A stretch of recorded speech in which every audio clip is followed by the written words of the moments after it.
Oh, nope. Are we live? We're live. I didn't realize you had I forgot about gangster that too. rap on there. Forgot about that too.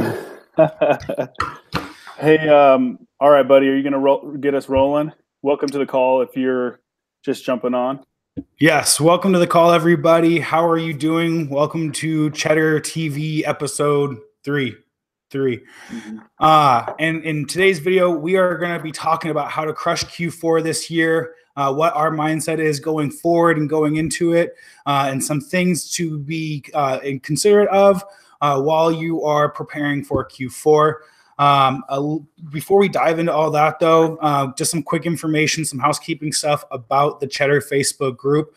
Guys, we are growing. We are growing very quickly, and we just want to say thank you for that. As we are growing in our group, so is the Cheddar list. We are in the works of producing the Cheddar 3 list. We are hiring. We just got done hiring, I believe. How many was it, Grant? How many more people did we just hire? Was it 3? Yeah, we're working towards having 10 total full-time OA sourcers. Awesome. So, yeah. So we're expanding things. We're building everything up. Cheddar 3 is just around the corner, guys. Our team's putting in quite a bit of work, and we're seeing some really great results. So you're going to be hearing more about that very soon. A little bit of a couple other things as we're doing this live call. If you have any questions or anything, sorry, hold on. All right, if you have any questions or comments, go ahead and throw them in the YouTube comment section on the live stream. Me or Grant are going to field those questions as they come in, and then at the end of the video, we'll take some time and answer any questions that we may have left off. So with that, last other thing, we are going to be working off of a document that Grant just got done creating. He actually shared the PDF in the Facebook group. If I'm not mistaken, it is under the Crush Q4 and Celebrate file that he just shared with the group. So if you want to follow along with us on that PDF, go to the group now and open it up, print it off. It's yours to keep. So Grant, going into Q4, let's look back at last Christmas season, the 2017 season. A couple of things that went well. Right. Well, let me first just jump out, and then we'll go into our doc and kind of just start talking about Q4, guys. I've been around the block a couple times, right? Not everybody has, but I have been doing this Amazon thing for a couple of years. This is our 4th, I think, Q4 where we've actually been, actively selling on Amazon, and we've learned a lot, right, through that experience. Of obviously, we're going to learn more this year, just like we did last. And some things kind of were different about Q4 in 2017. At least for me, in my experience, it was different in 2017 comparing it to previous years. And so we're just going to talk about some of that stuff. We're going to also talk about, the things that you guys should be thinking about in terms of getting ready for selling through the holiday selling season and preparing to really kick butt, through the Black Friday, Cyber Monday week, and obviously all the way through December. Okay. But let's see. So from there, I think we're just gonna essentially, like I said, it's October. It's the beginning of the 4th quarter. We want to kind of mentally prepare you and just kind of freshen you up. If you've been around and you've been doing this for a while, we'll be freshening up your memory on some of the details of how Q4 works. And then obviously, those of you who are new to selling on Amazon, then this is going to be really good information for you, and we'll do our best to make sure that we deliver it in a clear message and in a short, at least not be too long-winded, which I tend to be. So we'll be working on that on this call too. So welcome to the call, and let's just get into it. Like Taylor said, 2017 was a little bit different than the previous years. And like he said, we do have the doc. It's in the Facebook group. So if you're just joining, We'll try to remind you throughout the call because you might be just getting on and being like, what are the guys talking about? Seems like they're following some sort of guide. Yeah, it's this right here. Okay, so it's in the file section of the OA Cheddar Facebook group. So if you're finding this video, I want to talk to the person who's finding this recording, a month from now, maybe, or 2 weeks from now, and they've never heard of OA Cheddar. You guys, there's links inside the Cheddar or inside the description under this video that'll take you to the OA Cheddar Facebook group, and you can go into the file section and you can get this little cool guide that I just drafted up these last couple of hours before the call, and then you can go through this recording if you're watching it, like I said, in a recording, and you'll have your guide with you. So here we go.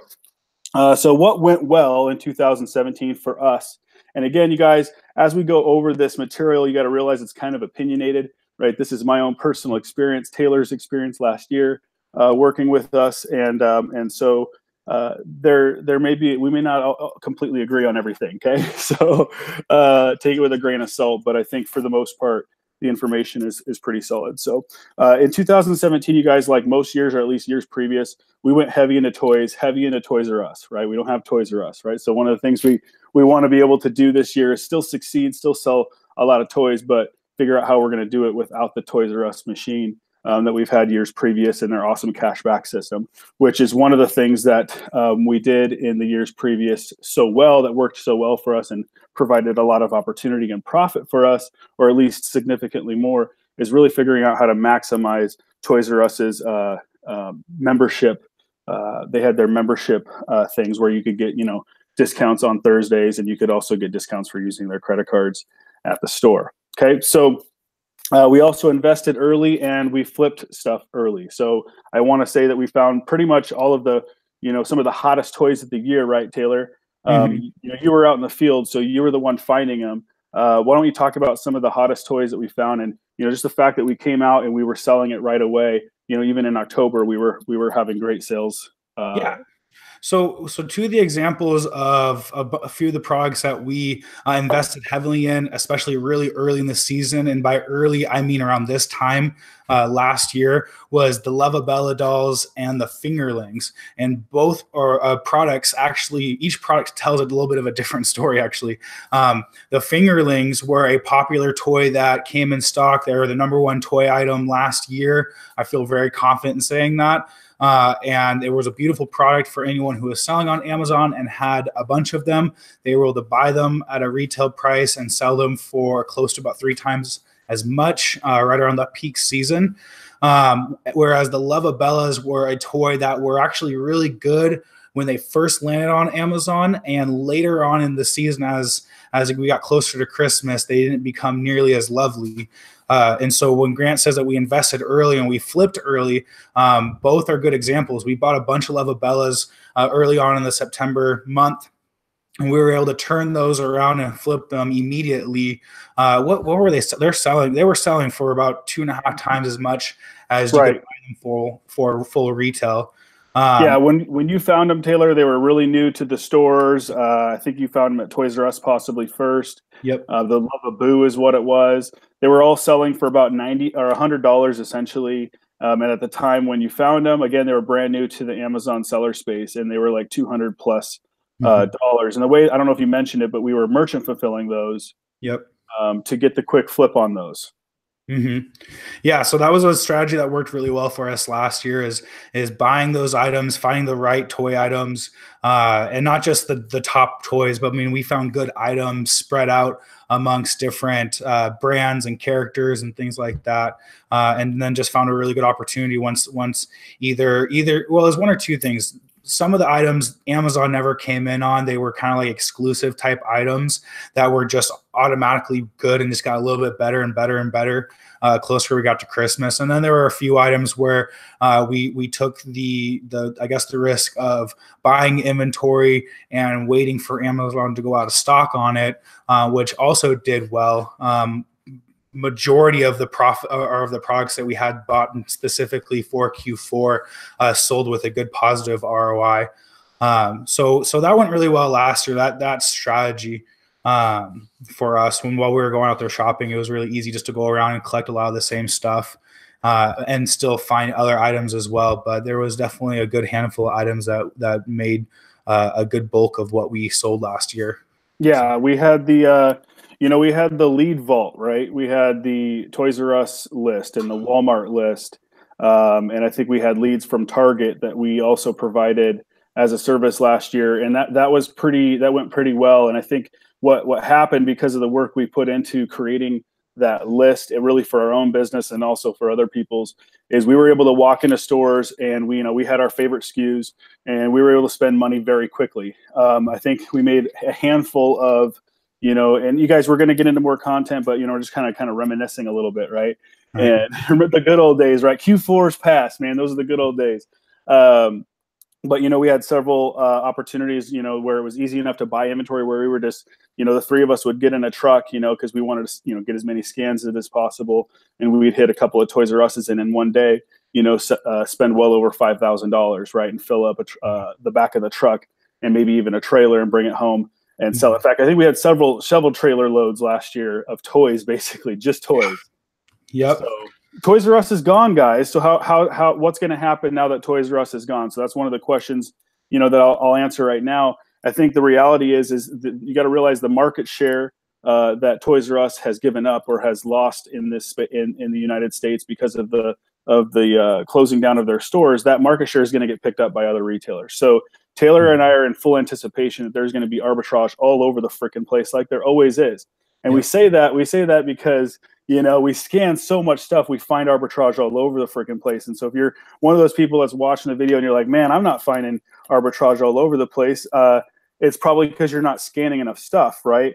And maybe it's because you're brand restricted, okay? And you're a newer seller, and that's one of the things you're dealing with, which we can help you get around that. But that's not what this call's about.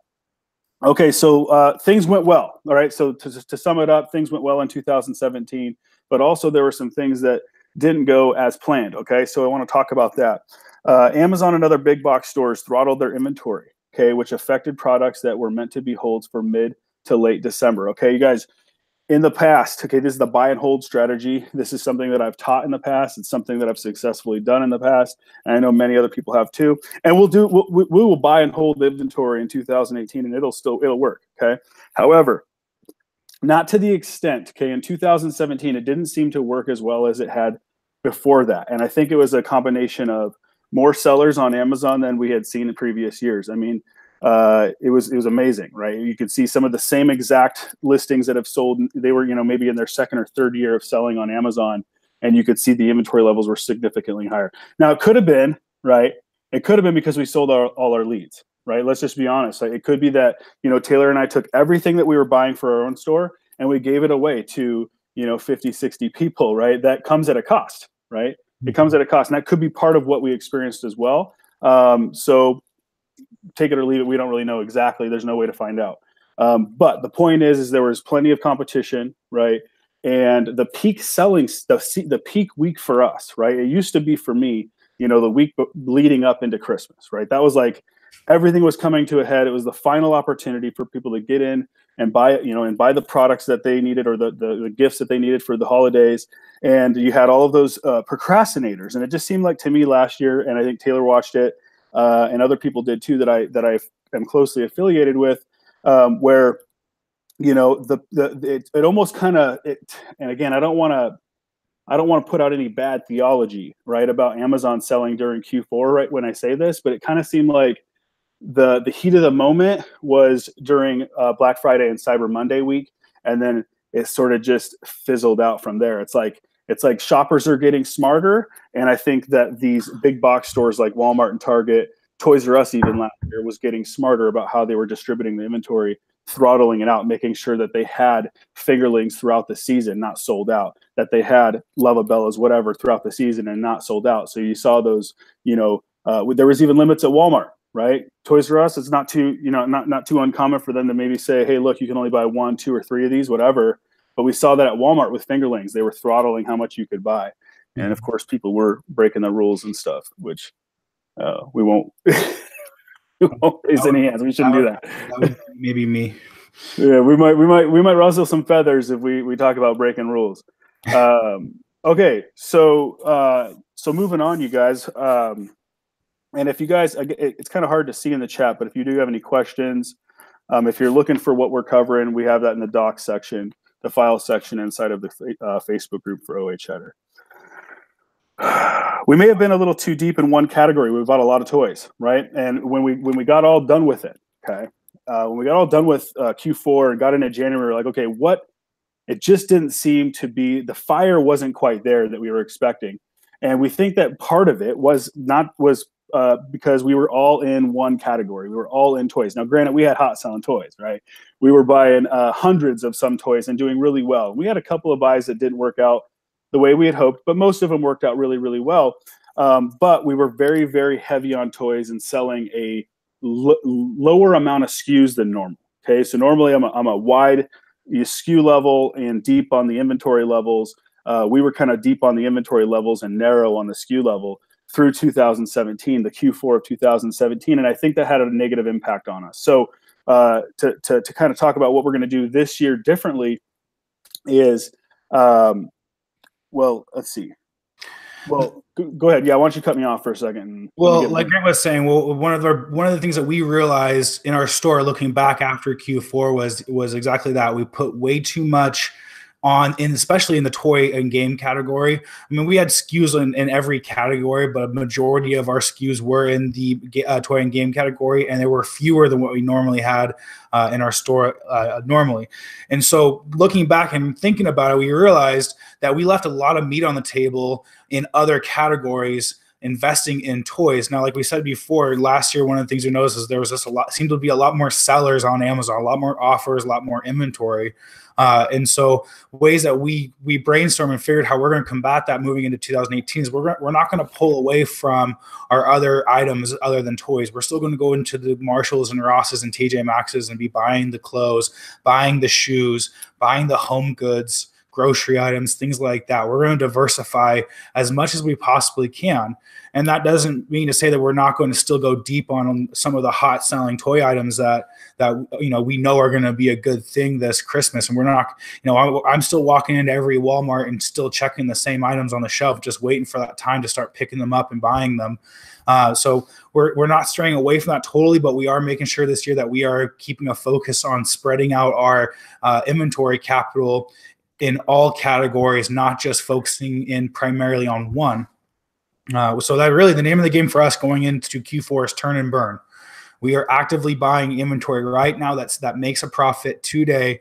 We're setting it into Amazon and trying to sell it and take that revenue that we get back and reinvest it on the next item. And we want to do that as many times as possible. Still, we're investing in some holds for that peak window season, that Black Friday, Cyber Monday time. But it's not going to stop us from flipping the dollar in the September and October months, and maybe even into the early November, and then try to unload of our more of our long-term holds in that window season at the end of November. Right. And we're not going to depend on December as much as we have in the past and hold products as much as we have in the past for December. I think what we will be doing on some of our really good buys and hold type inventory is we will be probably moving the vast majority of that through the Black Friday, Cyber Monday week. The last week of November. It just seemed like, looking back at some of the examples we'll show you guys, and I think it partly, again, the lion's share of our inventory in terms of depth was very hot toy items. So again, that is going to play a factor. I just want to make sure I create some sort of, kind of help you understand the playing field that we were in. All right, so turn and burn, go wide on diverse number of products in all categories, try and flip as many products as quickly as possible while still investing in surefire flips and hot selling toys. Taylor, by the way, I got to tell you, your sweatshirt is the coolest sweatshirt I've ever seen. Go Hawks. Go Hawks. $20 at TJ Maxx. Right. $20. Get you some deals at TJ Maxx. All right. One of the perks of what we do. So I know I said you guys in the description of this call before I really sat down and wrote down all of this information that was in my brain scope. Is there's going to be 10 tips, right? And I don't really have 10 tips for you. Hopefully by the end of this call, you're like, wow, that was like 50 tips, right? or more. And so, but it's 5 questions. What I've done is I took a lot of the notes that I put together and I've narrowed it down to 5 questions that I think you might be asking. Guess what? you're asking more questions than these 5 questions, guaranteed. And I can't answer them all on this call, and neither can Taylor. So we're going to go over the 5 we got. All right. So what should I buy that I don't normally buy? Right? Everybody's like, it's Q4 season. Like, what's so damn special about Q4? Where am I getting, where's the inventory that am I just going to keep doing what I always do? Am I supposed to buy something different? What's the deal? Right. So, the first tip, right, trick, whatever, is the scan everything. Scan everything. Right? I was going to say the scan everything course, but that's not what I'm talking about. We want you to scan everything, right? That's what we're going to do. That's what Taylor's doing now. It's what he always does. But we're going to do more of that. We're going to be doing more of scan everything. We're going to be scanning everything in the toy department at Walmart. We're going to be scanning everything in the toy department at Target, and scanning everything in the toy department pretty much everywhere, because we love toys and they're fun to buy, right? You get to play with them a little bit, even though they're still in the packaging sometimes. And that's sweet, right? So, so toys, and then also, what else we got, Taylor? I'm kind of losing my more than just toys too. One of the other things that we're going to be going in, and when we mean scan everything, we means we're just collecting product data. I mean, it comes with the RA process that we do now. When I'm out on the road, it's easy for me to collect this data. But what I'm doing right now is I'm looking not only at the aisles, but I'm also looking in the home goods area, grocery items as well as another good area, electronics and things like that. And what I'm looking for is sometimes anything specific to the seasonal change. So cold weather items are a big one. You have things like jackets, sweatshirts, hats, gloves, things like that are going to be in a demand right now. The other thing that we have going on is we're still going in and we're still going through the price off store. So I'm still going through and scan everything in clothes and items like that. But what you should be buying that you don't normally buy, it's going to be full price retail type items. And so those are going to be your hot selling toys, your number one, your number one rated toy on Google right now, or on Amazon. It's going to be your pumpkin spice, coffee type flavors, or tea, or whatever it may be. Anything that's relative to the season that we're going into. And that you can find on the shelf for a full retail price, and that's selling for more based on the demand that comes in with this time of the year.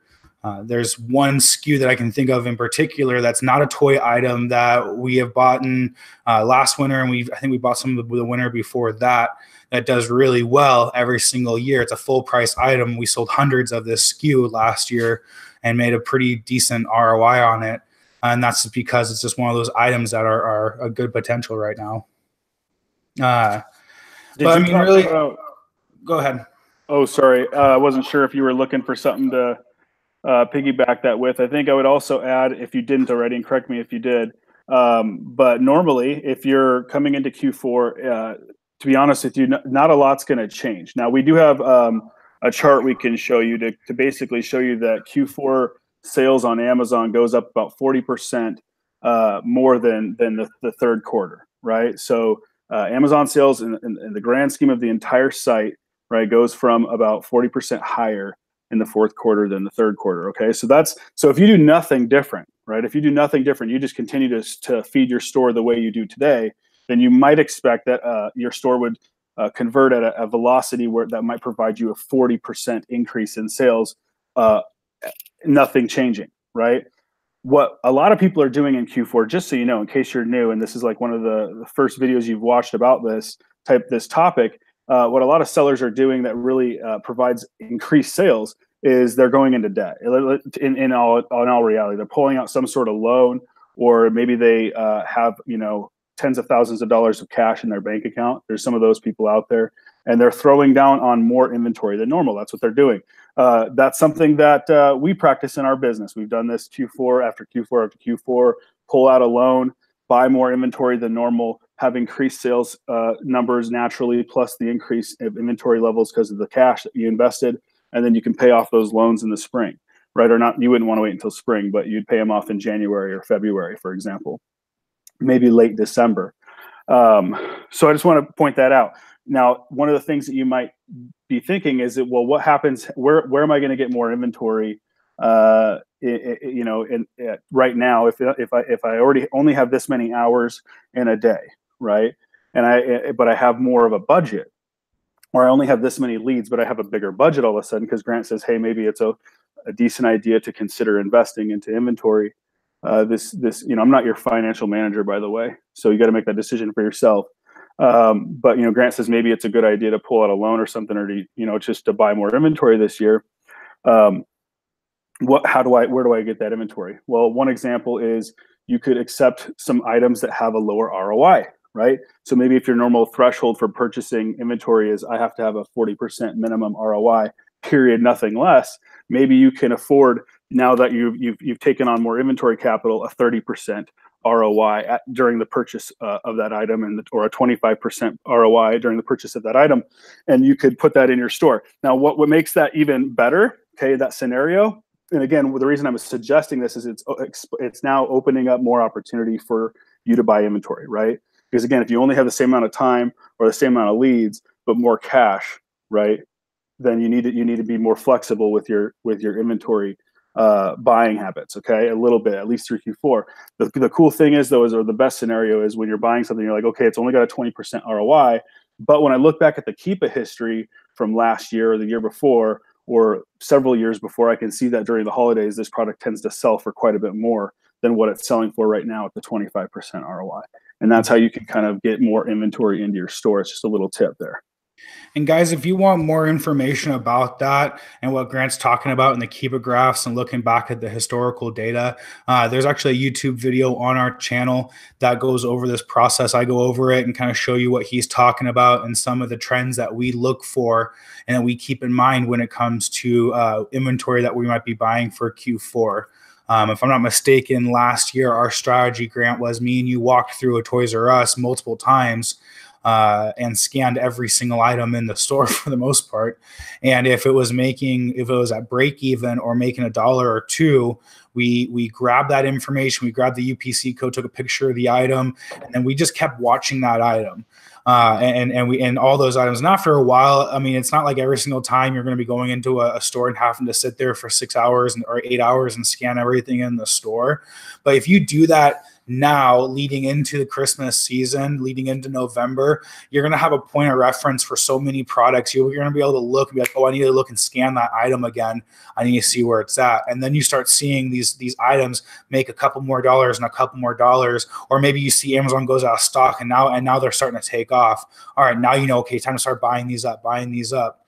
And so it's tough to necessarily tell you, all right, you need to buy all these items. It's a tough thing. It takes a lot of time to go in and research and look at these products and monitor them. And we're doing that now, which is something that we practice beginning of September. Is we start spending a lot more time in toy sections and other parts of the store, but specifically the toy sections, and start collecting that data early on now. So when you realize, oh, that's the product I need to go and buy 50 units of or 100 units of, like it's taking off, the ranks dropping down and Amazon's starting to go in and out of stock on it. All right, well, now you know, and you can go and make those purchases. So I think that covering the, what should I buy that I don't normally buy? You're still going to be buying a lot of the same stuff that you're buying now, but you're going to start looking at toy items and seasonal items, and you're going to want to start gathering that data now. Now, I know a lot of folks don't also have the opportunity to spend the time in the store like that and collect that data and do that. That's why you have our list, frankly, is because you want to be able to buy off of a list. And as our Cheddar team already knows, we are going to be moving into Christmas. We're going to be scanning through stores and putting together more items, looking at toy sections, looking at, online stuff and running those scans. But if you want to take the extra step and do the RA type research now, it can greatly benefit you the closer we get to November. Number 2 on our list. Well, go ahead, Grant. I'm sorry. Did you want to add anything? Before we move on to number 2, I just want to agree and just drop a little hint here while you're on the topic is we are open and looking at the data that we have collected already and the data that we believe we can collect through Q4 to see if we can put together an RA list. If it's something you guys would be interested in, there's quite a few of you that are watching right now and many of you that are watching the recording, but if you could just say, yeah, you know, I'd be interested in RAS, give me a thumbs up or a hell yeah or something like in the comments. RA is awesome, something like that. But we're kind of thinking we could put something together. In the past, you guys, we've sold some pretty large lists during Q4. What we're brainstorming right now is really just narrowing down to the gravy, right? Like, here's the stuff that when Taylor goes into Walmart, he's buying, period. Yeah, he's, you know, might be keeping, you know, I don't know. We want to make sure that it's like, there's no fluff, right? Screw the fluff. Right, we just want to have a really, really awesome. If we're going to do an RA list, it's going to be premium, right? It's going to be premium stuff. Like, instead of giving you 100 leads, it's just going to be annoying because you have to sit and sort and figure out what it is that you actually want to go buy. We're just going to be like, hey, here's like the 20 items from X store that we're looking for. Here's the 15 items at B store that we're looking for, and that's what we want to do. So if we can do that, we will. Thanks for chiming in, guys. I see a bunch of yeses. Absolutely. Go Bears. Come on, Steve. No, kidding. Way to go. We're going to do it. Yeah, no kidding. I wouldn't disagree with you there. All right, man. So moving on, though. I just want to, before we move on to number 2, I want to throw this out there. We got a couple of links inside this sheet, you guys. If you guys are looking for this outline that we're using for the call, it's got a ton of written material on it that you can use as kind of like a guide that we're following for this call. It's in the file section if you're just now jumping on the file section of the Facebook group. So yeah, pumpkin spice, groceries, you guys, seasonal groceries, pumpkin spice, hot chocolate, tea, candy, diabetic, gluten-free. Think about it. People are traveling, spending time with the families. They got certain dietary needs. Some of that stuff might be an arbitrage. You know, your liquidation grocery, there could be some stuff there. Buy products with high demand and low supply. Taylor talked about this. This is where we really exploited buying products at full retail last year. And so we got a couple examples here. There's a lot more, you guys. These are just some of the fun ones because we love toys. But, you know, full price retail stuff that we were buying a lot of last year, or anytime we could find it, you know, was the fingerlings, right? The little monkeys that did nothing other than turn their head and make a couple of beeping sounds. $15, guys, and people were paying 35, 40, even more. For those, there's an ASIN. You can go look at it. We guys, the reason I want you to go look at it is because I want you to go look at the keepographs on these ASINs inside the guide, right? I want you to go look at the keepographs on each of these and really look at what happens during the holidays. This is what you're looking for, right? When you're searching and you're scanning at Ross, right, and you find a toy and you're like, darn it, it's a cool toy, but it only makes $2. Well, does it have a history that you can go back and look at? And it says, oh, and you go, oh, wow, I could make maybe $10 or $15 if I just wait to sell this in December. That might be some of the inventory opportunities that are available to you this season that aren't normally available. Okay, so Woody, we like Toy Story, right? So Woody and Rex, got a couple ASINs on there. Again, go look at what they do during the holidays. By the way, I think it's the Rex one that's an Amazon flip. If you guys want to pick some of those up from buying them from Amazon, you can sell them for a profit through the holidays.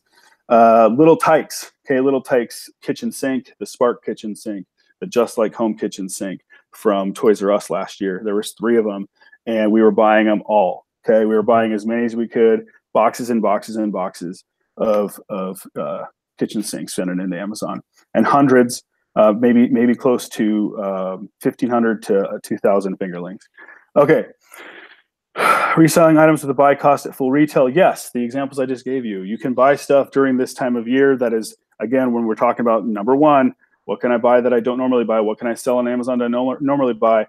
Stuff you buy at full retail, and toys, for example, you buy at full retail and sell for a profit. And there's not as much risk as if you were to try to do it during the middle of summer or something. Okay, Taylor, you were moving on to number 2. Sorry, long-winded Mr. Grant over here. What are the hot items of 2018 holiday selling season? Taylor, what are the hot items? What are the hot items for 2018? I don't know yet. I have an idea. So anybody know, of course, as many people know, you can Google hot toys 2018. You're going to get many different lists, and you're going to see a lot of items that are very similar on them. I'm keeping a very close eye on all of those products and looking at them. There are a couple. One of them, I'm just going to share. One of them that I think is going to do really well this year is going to be the Pomsy. If you don't know what Pomsy is, Google it. It is one of those toys that just kind of fits. I really like the toys, and it seems to me the toys that really do well are the ones that are anywhere between $10 and maybe $30. around that range that you know what you're buying it for. A lot of folks, those usually are the toys that have a higher demand. My guess or my opinion is because it's an easier toy that most people can get. You're not buying $100 Furby toy like when I was a kid. So I like the Pomsy toys, but you know, there's a lot of. All right, that's enough. I'm gonna have to stop you there, big guy. Shut up. No, I'm kidding. No, dropping nuggets. I was actually, you know, it was a rhetorical question. I think I don't know if that's the right terminology, but it was a, you know, you didn't have to drop the nugget of the nuggets. You know, I don't know. No, that's a good one though. No, that's good. That's honest to God, guys. You know, we want to over deliver. So that's a lead that you can look out for. It's no guarantee, but it's something that we are starting to buy. Right, we're starting to purchase a few, and we're watching it and seeing what can come of it. I wanted to throw this out there. Actually, I forgot what I was going to throw out there. Son of a gun! Darn it! Sorry, Taylor, I interrupted you, and I forgot what I was even going to say. Well, no, I mean, and other things you'll see right there on our sheet on our list here.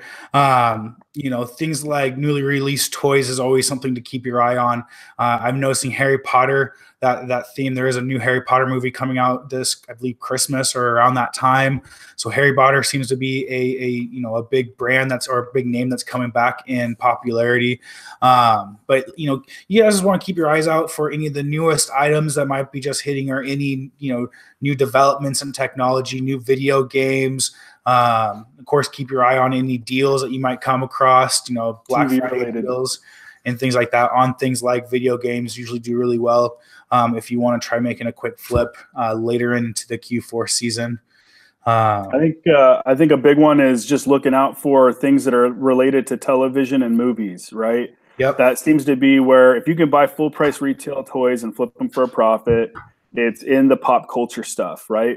Think Netflix shows that kids are watching, and other television related and movie stuff, right? That's why we talk about the Toy Story, we talk about Transformers and Power Rangers. That pop culture stuff is where the real arbitrage, the mix up, that's high demand. It's popular stuff, right? But it can be limited supply, and that's where we get to come in and take advantage.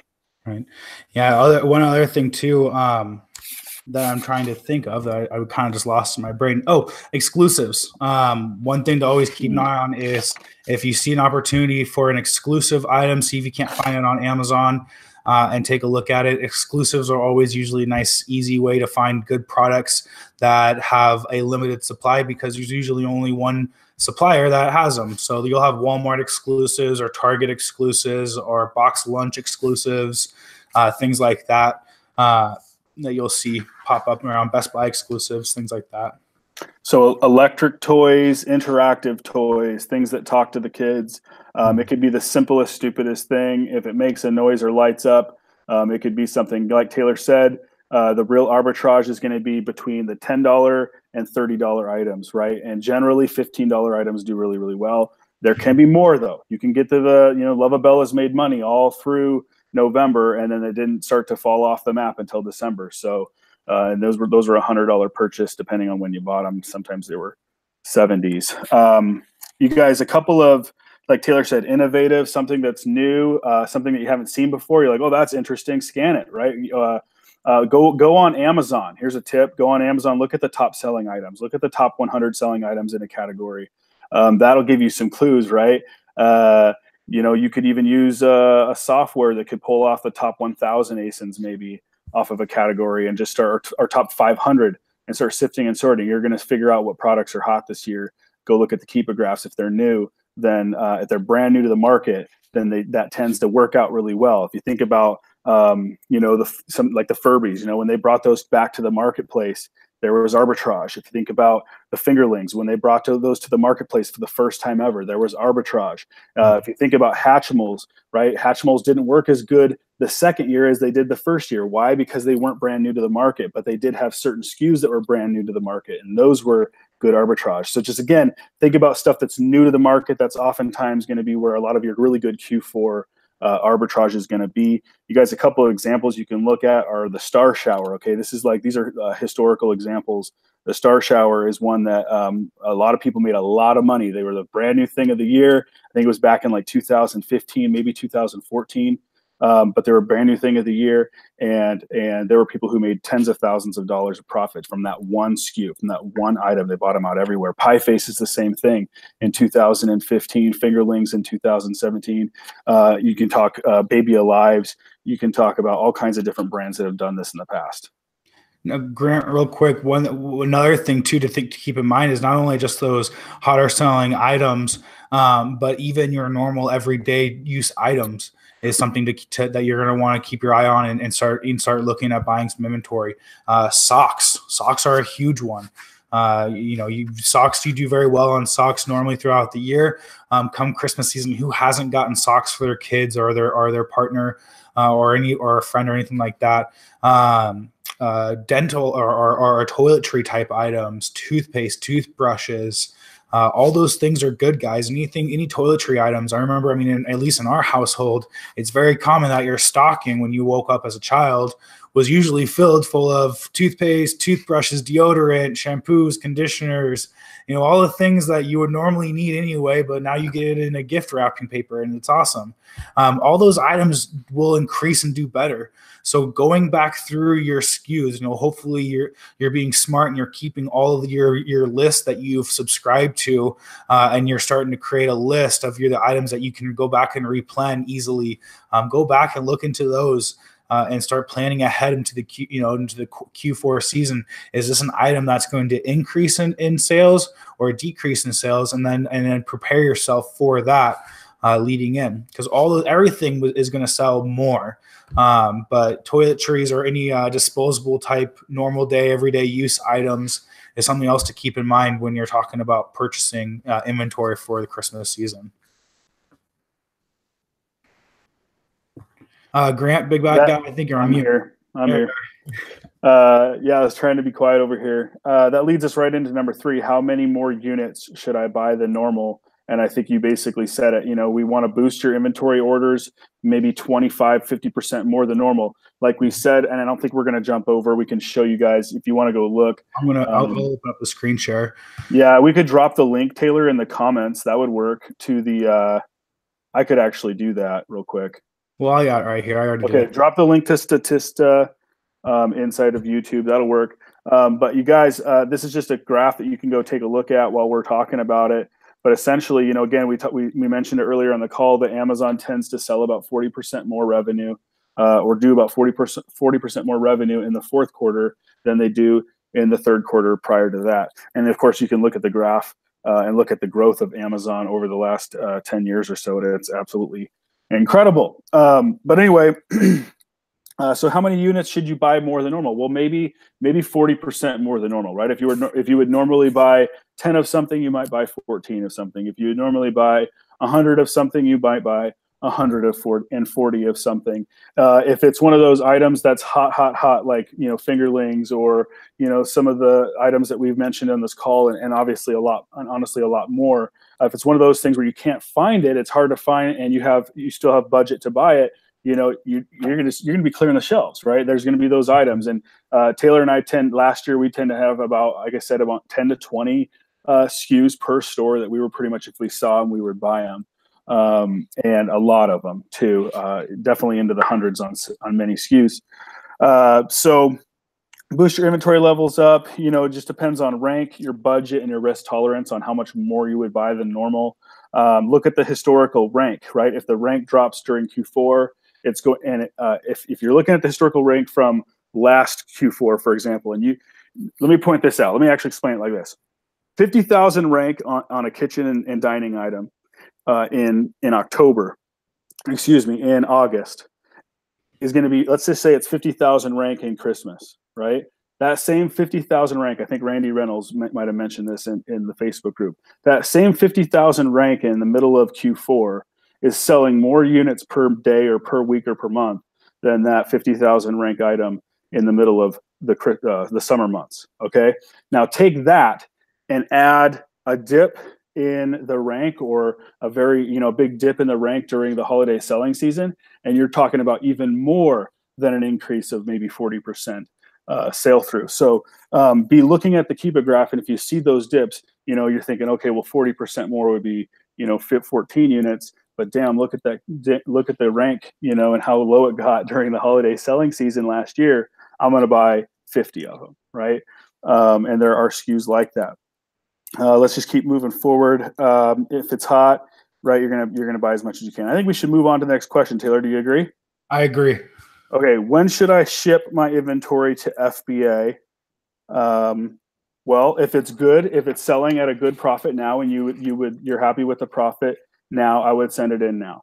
And one of the things that Taylor mentioned at the beginning of this call, and I'll just reiterate, is our goal this season is to be sending inventory in and selling it all through the holidays, and being very selective and careful about buying and holding. I think our primary objective is going to be buying, sending it into Amazon, and selling. That's it, period. And trying to turn the dollar as many times as we can through that season. Now, granted, it's only, the peak selling season is only really 6 weeks, right? That's where it's really crazy. And then there's maybe the 2-3 weeks that it's really, really crazy. So you can't really turn the dollar too many times, but our goal right now, and I'm kind of skipping ahead a little bit, but we've taken $35,000 extra inventory capital, and we're putting that into our business, on a personal level. That's what we're doing. And so, where was I at? Well, and I, like you were saying, Grant, the inventory that we're buying right now, we're focusing on trying to flip it now. I guess the closer we get to November, to the end of November time, we'll start taking more and more of our capital and putting it into those items that we expect to really turn over on its head come the Black Friday to Cyber Monday weekend, and around that time of the year.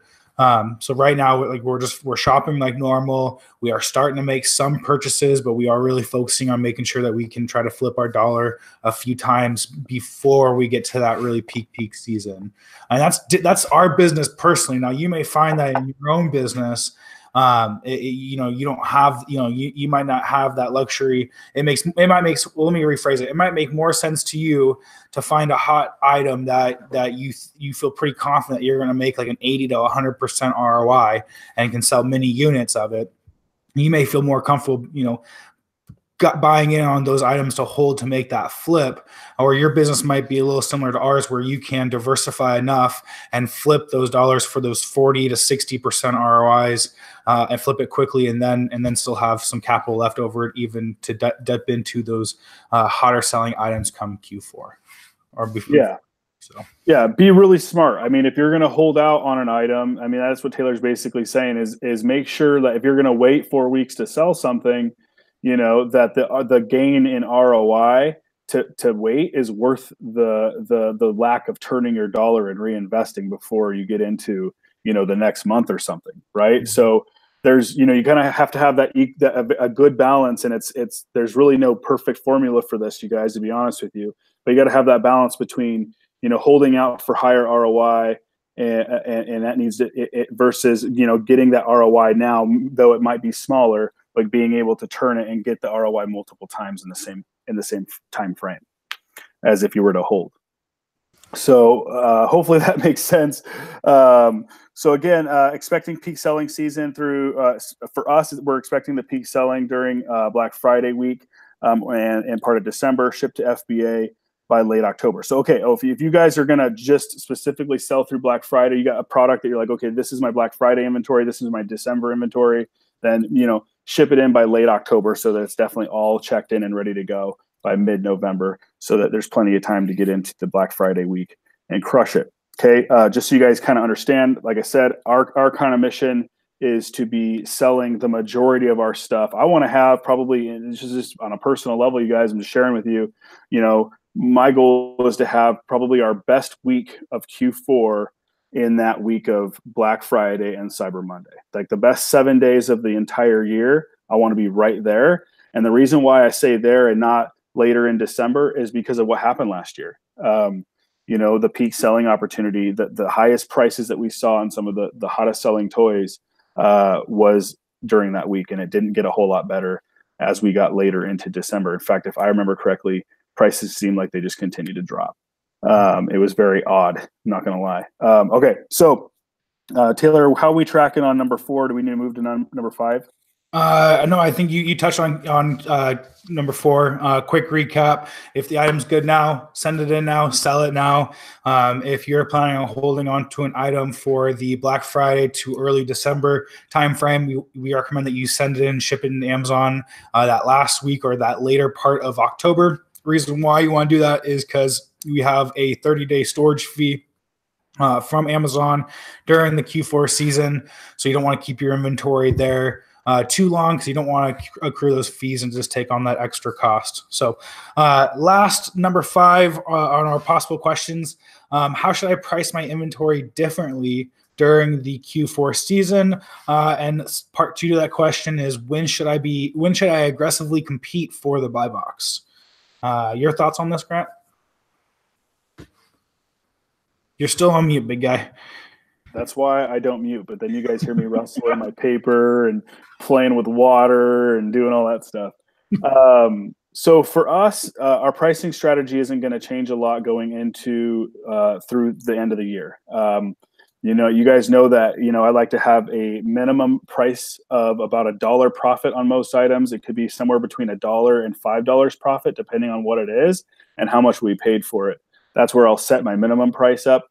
And then my max price is usually just, at a competitive high price. I don't like to set my maxes anywhere that it's unreasonable, and the product will never sell at that point. So that's how I set up my products. And then I also like to match the low FBA. So this is how I'm setting up my repricer. I match the low FBA offer if it's within my minimum and my max price. Okay.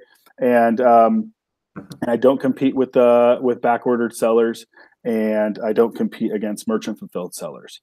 Okay, and I do not compete for the buy box. I compete strictly for the low FBA price. That's just where I'm at. Okay, it's a very simple and basic strategy. I'm going to keep that strategy through the whole season. The only thing that we might do a little differently than normal normally in terms of the whole year is that if it's an item that, again, like we talked about, that we plan on selling through, the peak selling season, which really kind of kicks off with Thanksgiving and Black Friday, Cyber Monday week. If we plan on kind of holding it there because we think that that's where we're going to get the highest return on investment, and it's worth the wait to not move that inventory, then we'll set the prices up a little bit higher, right? We'll move our min price on our repricers up, to a significant profit, so that to protect the product from moving at a lower selling price. Okay, so other than that, I'll come into Black Friday week. I'll reassess, and I'll be reassessing and looking at my inventory levels and what I've got and kind of what I'm working with, so that I can kind of have an understanding and a plan on how I'm going to move my inventory, and maybe a timeline on when I would like to sell certain things. And then as we get into the Black Friday week, I'm probably going to start dropping a lot of gates, right? We're going to open up a lot of gates and just dropping inventory levels significantly through that week and through the end of November. And then I'll continue to sell as aggressively as normal through December. But I'm not sure if after November, we probably won't do much different in terms of buying. That we're probably going to start, just so you guys, again, we're talking about some dates here, probably early December is when Taylor and I will, we're going to kind of really kind of shift our buying strategy, because now we're kind of starting to buy inventory. Think about this, you guys, by the way. Everything you do today affects your business in 4 weeks, okay? Right? So by the way, don't wait, right? Don't wait until November to fill up your store. You should be doing it right now. October is the time to start figuring out what's hot. We're going to do everything we can to help you guys. And then obviously shipping in and buying as much as you can through November, so that you can continue to sell that Q4 goodness all the way through December. But once you get into December, guys, you got to readjust your marketing plan. And again, I'm kind of getting ahead of where we're at right now, but to kind of give you the forecast, once I get into that December, that's when I'm gonna be like, okay, Taylor, we gotta set our ROI thresholds up. We need to have stuff that has a 50% ROI or more, and you need to make sure that the keep history, and pricing history is going to protect us, right? We use that history to make sure that when we get into January, we don't get heartbroken because all of a sudden the products aren't selling for what we hoped that they would sell for. Okay, so you got to change your mindset, right, when you get into December, because you got to start shopping for January, and it's a whole different animal, guys. And you don't want to get stuck with a bunch of bunk inventory in January. And it's not that hard to do, believe it or not, to get stuck with bunk inventory in January. Okay, I've done it, Everybody's done it. That's done this business. You will have some bunk inventory. The goal is to have as little bunk inventory as possible. And again, that's why we're not really anticipating in our business. We're not really anticipating and predicting too much what is going to happen. We're just playing our cards as they are right now, right? How can I make money in October, right? How can I make money in early November? How can I make money in late November? How can I have an awesome Cyber Monday? And how can I make money in December? But we're not really going, we're not thinking too much about how we're making money in December right now, right? That's a waste of time. And we've done that in the past. Now, granted, if you're in wholesale, if you're in private label, if you're talking in terms of things that you can replenish, yeah, you're thinking in terms of December. You better be stocking up, okay? But when it comes to buying and holding inventory, we're not thinking in terms of December right now. We're going to buy, we're going to ship, we're going to sell, and then we're going to make that money right now so that we can maximize our potential as we get into the end of November. Probably at the earliest, I'll start kind of playing with prices and bringing my prices up on a few things that I think are going to do really well, like early November, right? Maybe after about a weekend in November, I'll start kind of getting prepared.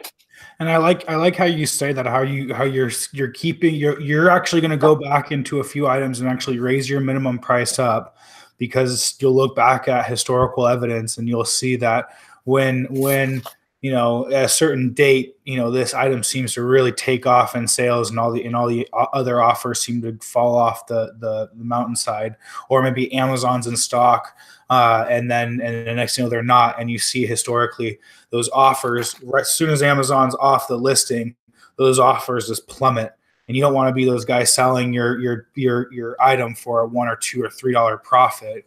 You're going to keep your prices up higher, so that way when that does happen, you're one of the last offers selling it at a much higher price. Yeah. You're right on track. I mean, that reminds me of many fingerling listings and several other listings last year, but fingerlings were the standout one, where because we had so many of them, and we did hold some for December, right? We sold a lot during the week of really all of November, but then we held off some in December, and what ended up happening is I had to just keep dropping my price. Keep dropping my price, and eventually the ROIs went away, into early January. Well, that actually brings up a good point. Not only do you need to be aware of the price going up on an item and not selling yours for too cheap, but also you got to be careful to not sell your item for too, or to try to sell your item for too much and miss out on the opportunity that arises. And when you say fingerlings, I specifically remember me and you sitting down, and this was probably like, I don't know, December 10th, maybe around, and we're looking at the price of fingerlings, and next thing you know, on some of maybe the listings or the variations, Amazon came back in for little blurps, or you just started seeing that the inventory levels weren't dropping super quickly. They were a little more stagnant and slowly going, the price was actually slowly going down with the offer count. And what we realized was Toys R Us, Walmart, those big box stores ended up dumping a ton of inventory for the $15 retail price within that time period, that early December time period. And even though on Amazon they were still selling well, because it's Amazon, and a lot of those fingerlings ended up selling well until like January, we still could have sold them for a much higher price. And I think it was like we bought them for $15, and I want to say the peak price on most of those got to be about like $55, $51. And we still held on to, we sold a bunch, don't get me wrong. We opened the floodgates and sold the bulk of our inventory, but there was still a good percentage that we held on to, thinking that, the week before Christmas, it was really going to take off and go up to $60, $70, $75. But we were wrong. And so I guess what I would say, and tell me if you agree with me, is when you're looking at those hot selling toy items, be realistic about what it is and what a consumer is legitimately going to pay for it. You could buy those fingerling toys for $15, and there's not too many people who are going to spend over $50 on something that they know that they can go buy at a store for $15. A lot of folks don't see that value.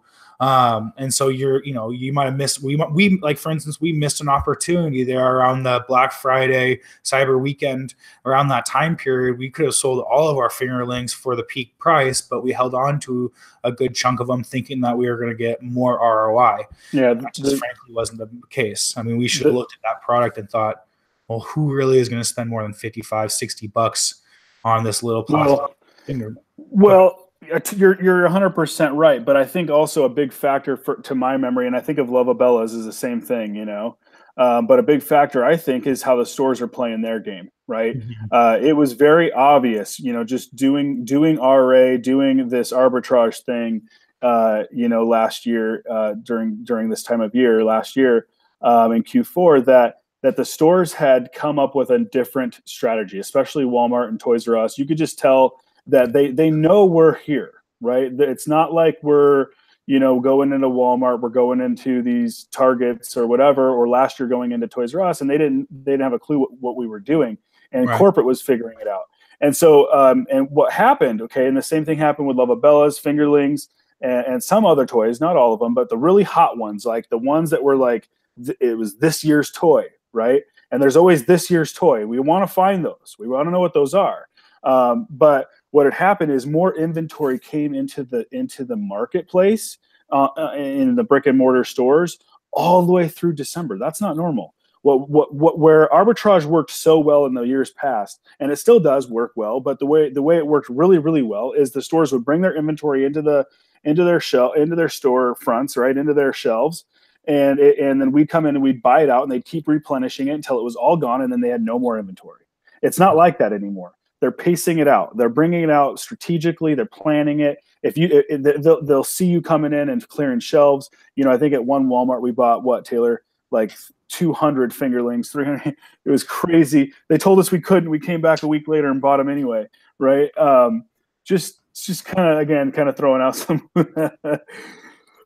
black hat game we play a little bit, but so again, just don't get caught up. Like I used to tell people, don't get caught up in the January blues, right? Like don't get caught up with a bunch of great December inventory that you should have sold in December, and now you're stuck trying to figure out how, you know, not to lose your shirt in January. Now I'm telling you, and again, I don't know if it's going to work out this year, but I have a feeling that we're kind of moving into a transition in how this whole game is played. Don't get stuck in December, you know, watching your prices go down. Right? Be aggressive in November. To me, that's where I'm going to be really pumping. I want to be selling in November, and then I want to be, you know, just kind of mopping the floor in December with what's left. Right? And again, still working hard and everything. But one question that I just thought of listening to you. We talk about when it's a good time to sell, or when we're personally thinking about selling. When would, in your opinion, when would be the last moment? What I mean by that is if there's inventory that you need to sell, when is it like, all right, I either got to pull the trigger on this now, or I might be looking at, you know, a bunch of leftover inventory. When is it too late, I guess, to try to sell your product? It's tough, you guys. I'll reiterate: be aggressive in November, but it's tough because when you're in the middle of Q4 and you're not sure if you're looking at something that maybe you paid $30 for, and right now it's only going to net you $2.50. It kind of sucks. You're like, you don't want to sell it because you're like, man, that's a waste of $30. I'm only going to make a $2.50 return. The problem is if you wait too long, and this is what happens, you often will wait too long, and then you're stuck selling it at a loss. This happened to me in 2016. I bought there was these Leapfrog toys. They're about this big. I was buying them for $29.99, if I remember correctly, from again, this is 2 years ago. This is 2016. I was buying them for $29.99 from TJ Maxx and Marshalls, and I think there might have even been some at Ross. And I bought a bunch. I bought like several, maybe 200 or more of these things, and they were really good slow seller or fast seller. But for whatever reason, they were getting clearanced out or liquidated closeout type thing, and they were at these stores. And through all of Q4, I could have made like $3 a pop, right? But I was like, $3 a pop on $30 is just not enough for me. Guess what ended up happening? I ended up selling them for a loss, right? I think it took me until like the it's gonna sound crazy, but Are you talking about Leap TV? Yeah, Leap TV. I want to say, yeah, it was sometime last year. You remember I'll tell you when the last time when you sold your last one. Yeah, so I finally sold them off, and I ended up losing money on every single product, every single unit when I had a chance to make money. So the answer to your question is like, when is it too late? I think that let's just again, I think we've answered that question on the call, right? I think it's too late if you're trying to hold out for a higher selling price, you better have some pretty good indicators on that keeper. Like if you're in December and you're holding out still, or if you're in late November, like after Black Friday week, and Cyber Monday week, again, I agree. It's Friday and Monday. That's 4 days, right? So but you also have pre Black Friday and post Cyber Monday. You guys, it's about a week. Okay. It's probably a little longer than a week, maybe. But if you're at that time frame, in the end of November, and you're still holding out for higher prices, you better have some really good indicators. You better be looking at the Keepa graph and seeing that the offer count is steadily declining, and that the price is naturally, as a result, steadily going up. But if you're not seeing that trend by late November, early December, it's too late. You need to hurry up and sell, right? It doesn't mean that you're going to make the right choice. It doesn't mean that if you had waited that you wouldn't have made a bigger profit. But again, you got to focus on making profit now. I think sometimes in Q4 we get really hung up on how much more profit we can make tomorrow, and we end up losing money sometimes on it. And I'm saying that from experience. You guys have done it too many times. So, well, awesome. Okay. I have a question from Bruce Finn. Yeah. Bruce asked, "What is your Black Friday strategy? Are you more focused on buying inventory at good prices or selling through the weekend?" And I can answer this one. We don't personally go out and do any buying for Black Friday. I think it's more. By the time Black Friday has come up, we've run out of money. We've already been we're spending our budget as soon as it lands in our bank account. Right? Yeah. Go ahead, Taylor. And exactly like Grant said, we've already spent most of our money. Now, I'm not going to discredit Black Friday flips. I think there are certain products that you can purchase at the Black Friday price and quickly flip it via merchant fulfill. Usually smaller items, video games, electronic type items too, where you get the really crazy deal on them. And I know a lot of folks have had success with that. Us personally, no, we don't usually mess around with Black Friday. We're too full from Thanksgiving. And on, but for a lot of folks, I wouldn't discredit it. Like Grant said a bunch, and I've, said a bunch. We really do think that window is Black Friday. Probably, I personally would say probably till the end of November, maybe for a couple days in December. The thing about Black Friday, and sorry for interrupting, Taylor, but it's a grip of work, right? You're going to work your rear end off, okay? Not getting ROI that is higher than if you were to just be working relatively, hard throughout the rest of November. So it's not like you're going to go into Black Friday and be, I'm busting out a 200% ROI because it's Black Friday. No, you're going to be getting 20 to 40% ROI just like you always get buying anything else, but you're going to work your butt off for 2 nights. Now, here's the thing, and you have to do it quickly, right? Like Taylor said, you have to do merchant fulfill, and video games is obviously a popular topic for the Black Friday season. You go in, it's very easy. They're small. You can send them in an envelope to your customer, right? And merchant fulfill them. The thing is, though, is if you don't sell them in that first week or two, you're screwed, right? You got a bunch of games that you paid too much for. The price has already gone down on Amazon. You're not going to make a penny. You're probably going to lose money. You're going to have to make a return to the store. So you got to be, if you're going to do the Black Friday game, be ready to play the game, right? Don't tinker around with Black Friday. Otherwise, you're wasting your time, and when you could be hanging out with your family. So, yeah. That's just my opinion. Again, like Taylor said, we're not knocking any Black Friday stuff. Like if there's a list out there to go buy it, right? If you want to play the Black Friday game, go do it. I would say find somebody that's going to sell you leads for Black Friday and teach you how to do it, right? Mm-hmm. And I'll just plug my homie Devin Motti. He knows how to do Black Friday. Okay, mm-hmm. So any more other questions, Taylor? I don't see any other questions. You guys, we'll give it a moment or two. If you guys want to put out more questions in the YouTube chat, we'll answer these right now. I'll give it a few minutes. And if we don't hear anything, we'll just go ahead and end the call there. Big reminder again, Cheddar 3 is very near to completion. We are putting everything together. We're expanding. We're building the team up. We even have a couple of ideas for some future things, maybe some specialty lists in the near future, shortly after Christmas, maybe. So I guess if anybody wants to see a specialty type list, my question to you back would be, what type of products would you want on a specialty type list? Clothing and shoes is a big one that we get and that we're leaning towards.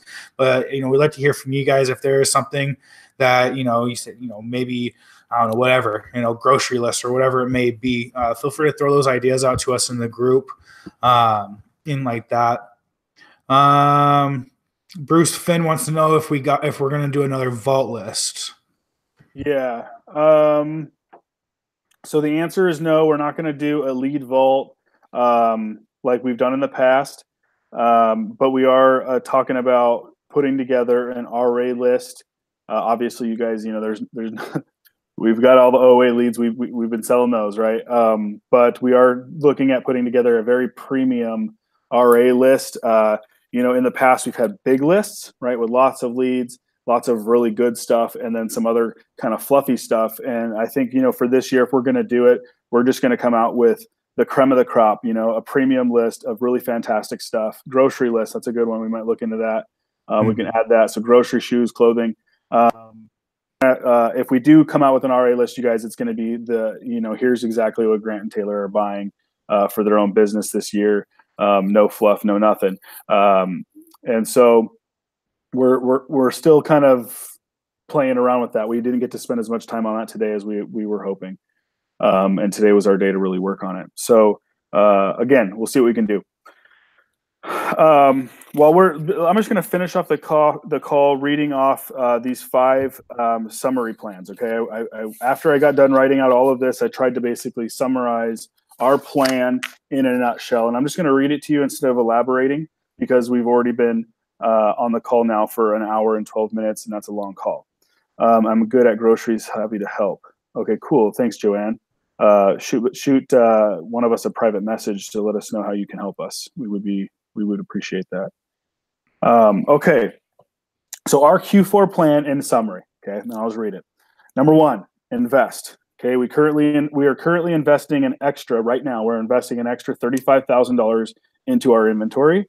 This allows us to buy more of our best-selling inventory and the hot items for the season that we are already starting to stock up on. Okay, we're doing this now. Number 2, scan everything. We will be scanning items. We will be scanning items at full price retail a lot more than normal. And lots of time will be spent scanning toys and seasonal items at Walmart, Target, and just about everywhere else, even the price off stores. We want to find the hot selling items that will be good arbitrage as soon as stores put them on the shelves. Okay, so we're scanning. Okay, I'm elaborating a little bit. I lied. Looking, scanning, and then going back and scanning again. Okay, review and then review again, and then review after that, and then review after that. Okay, number 3. Go wide and deep. Let me explain. We will continue to go wide with the overall number of MSKUs in our store, but we will go deep on the fast selling and or hot products of the season of this season. Usually we have about 10 products per store. Really 10 products probably in the grand scheme of things that we can not get enough of. There might be, I said 10 plus, so 10 to 20.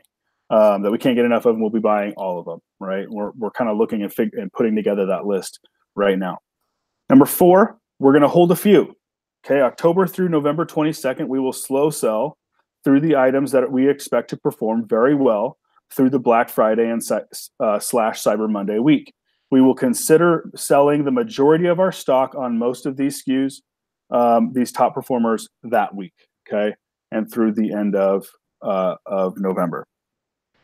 Number 5, sell now and sell fast. So in contrast to hold a few, sell now and sell fast. This is what we're going to do with probably 90% of our inventory. Everything else will be sold with the same relatively aggressive pricing strategy as normal. We try to make $1 to $5 net profit on everything we sell, and we liquidate everything we sell and liquidate. When we liquidate, we even take losses when we can't sell for a profit fast enough. So if I can't move the product at a fast enough rate for a profit, I will sell for a loss to move it out of my store. Okay, so that's the 5 real bullet points for what we're going to be doing in our business this Q4. I hope you guys enjoyed this call. Is there any other questions? Oh, thanks, Gary Ray. Appreciate you, man. Means a lot coming from you. Thank you, everybody else who said, positive things on the call. I got to tell you, it's really hard to see your comments on YouTube, at least from Taylor. Is it same thing for you? Got like this little tiny sliver you're trying to see these comments through? Oh no, I just showed the chat and I have like the whole half a screen. Okay, I don't know what the deal is. I'm gonna have to figure out how to use my YouTube because I was trying to field questions and couldn't. So anyway, appreciate you guys. Thanks for being on the call. Thank you for being part of OA Cheddar. If you're finding this video and you're not inside the family, inside the group, get involved. It's oacheddar.com or oacheddar.com/group. I'm getting tired. As you can tell, it's getting dark here in Wenatchee. Love you guys. Peace out and have a prosperous Q4. We'll be here to help you as much as we can along the way. Bye-bye. Bye, everybody. See ya.